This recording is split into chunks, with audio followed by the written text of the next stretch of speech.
Hello, everyone, and welcome to the show. I'm just chilling on a Sunday evening, so let's head straight into it. I think yesterday's episode, I promised that we were going to look at whether faith can serve as an investment criteria or a business criteria. So, in other words, can you use your faith to decide whether you should invest, where you're going to invest, or what kind of businesses that you're going to get into? And the answer, obviously, is yes, because you can do whatever it is that you want. I mean, whether faith or whether trends or fads can serve as a basis for whatever investments you want to make or whatever businesses you want to enter. But the key thing is, number one, financial returns. Are you going to get any financial returns, or is there any market validation behind this idea that you want to put out into the market, that you want to try? Because like we've examined yesterday, not the whole point of being in business, but if you're trying something that has no market validation or the financial returns are not worth it, you're going to be quickly out of business. So, yes, faith can serve as an investment criteria or a business criteria, but we have to be sure that there are financial returns, the business is worth it, and there's market validation behind this idea. Market validation just means that people want the product or the service. There's some demand for the idea. This thing is workable. Then the next thing we have to look at is if faith is going to serve as your investment criteria. Your faith determines where you put your investment money, or if your faith is going to determine what businesses that you get into. Can we say that faith has a rational basis? Now, the reason why this is important is because we're humans. We pursue meaning and coherence in everything that we do. So, if we don't have a rational basis behind faith as an investment criteria or as a business criteria, then there's not going to be any meaningful integration with your values and the other spheres of your life and how you conduct your life in other avenues. So that's why faith can serve as your investment criteria or can serve as the business criteria, but you just have to be able to answer those two questions. Number one, the whole thing of financial returns, market demand, market validation. Is this business worth it? Are the financial returns worth it? And then number two, is there a rational basis for this faith of yours? And this is how I go about answering both questions. Well, of course, if you've been listening to the podcast for any length of time, you already know my ideas around market validation.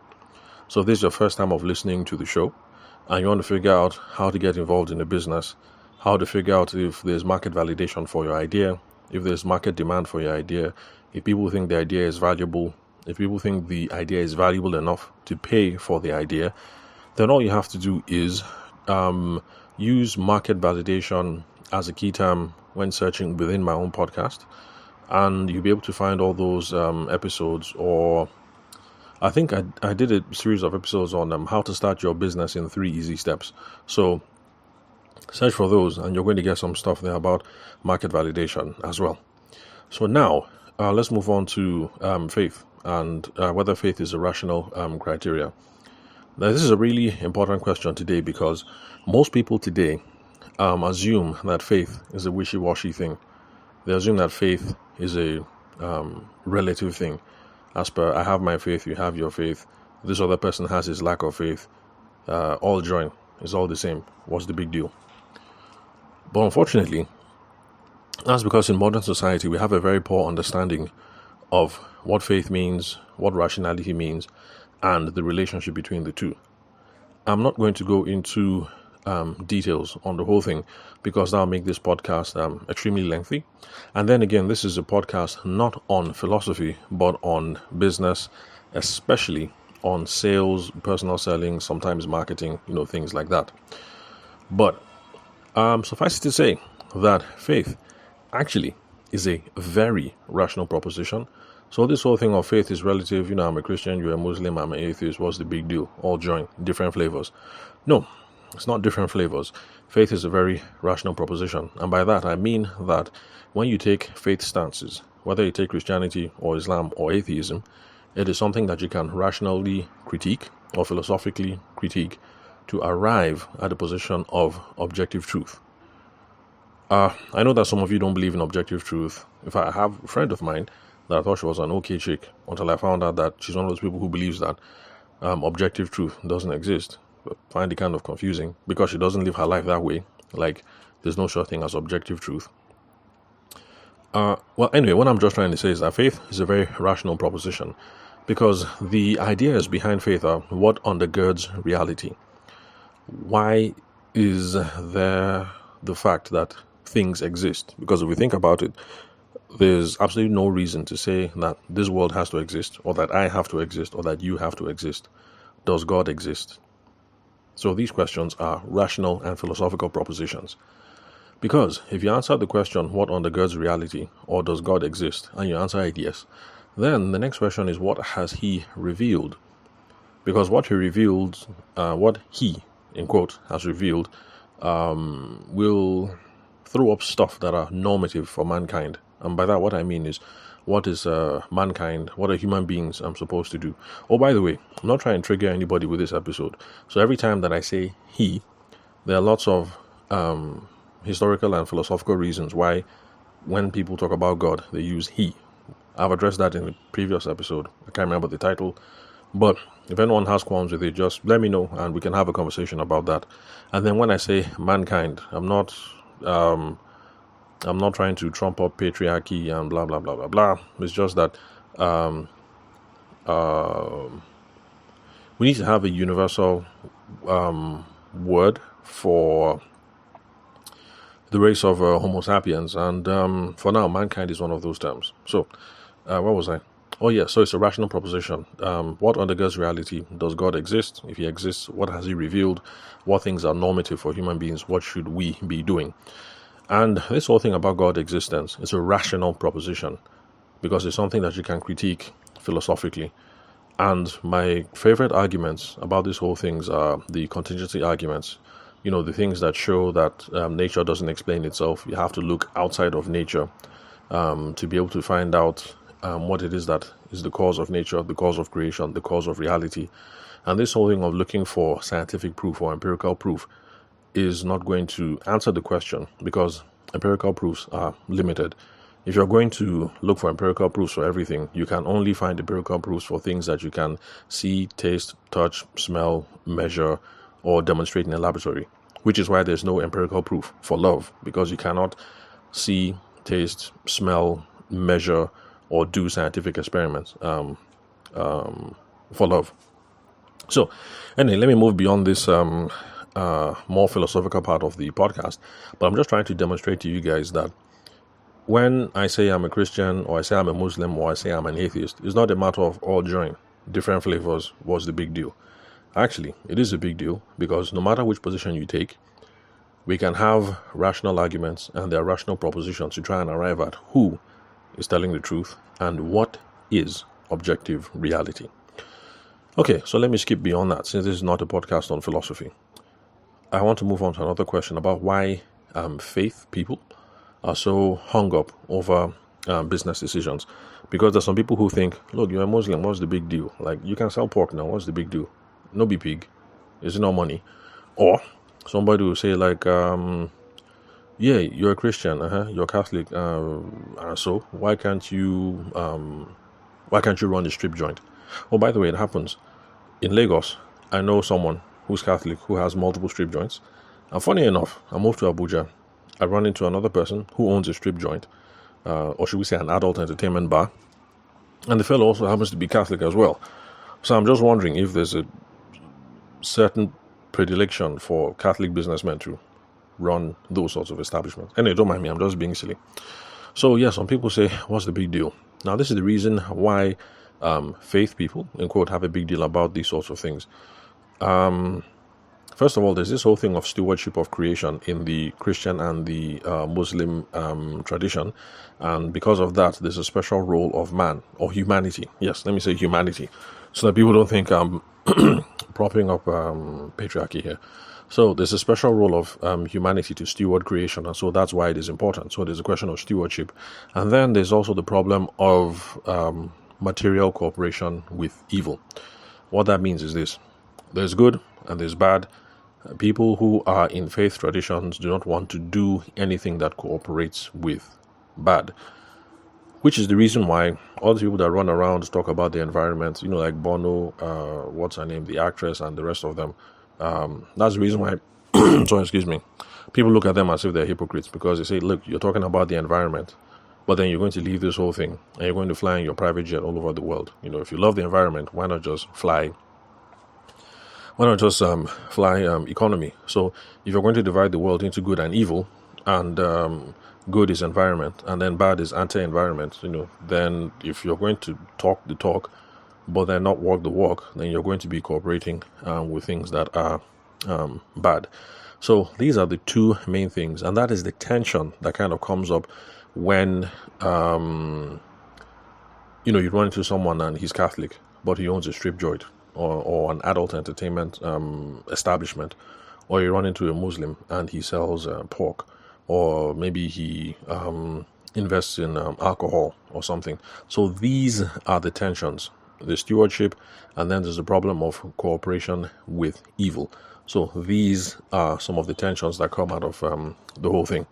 But I guess the summary of what I'm just trying to say with this episode is, if you are a faith investor or a faith business person, there's absolutely no need to hide. Because I know that there's some of you who faith is important, but you think, this is business, let me keep it on the down low.